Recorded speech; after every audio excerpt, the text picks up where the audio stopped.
Riding today is fantastic. It's not too hot, the sun's in your face, you've got the wind blowing.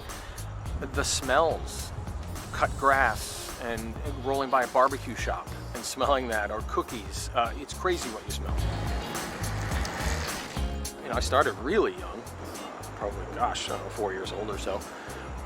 But I used to ride to work. That was my transportation until I got a car for years and years. The thing about being in a car is you disconnect yourself.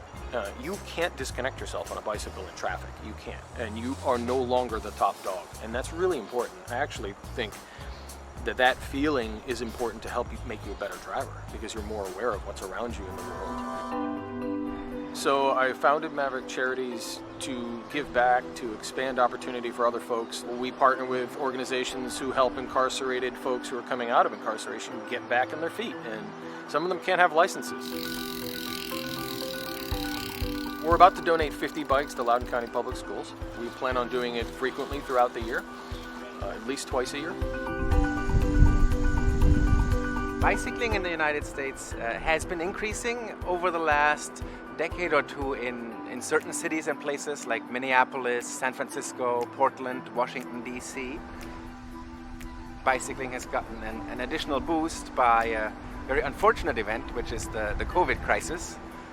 Many people found themselves at home and in the need for physical activity, and they were flocking to bikes, often for recreational purposes. We have people who still go to work or who have to make a trip but are not comfortable making it on public transport anymore.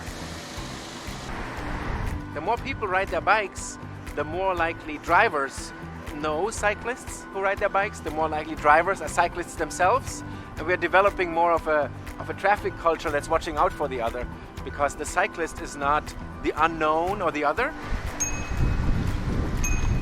but it may be your friend or your work colleague, and you can sort of relate to the people who are on bikes. So I think it's changing the traffic culture.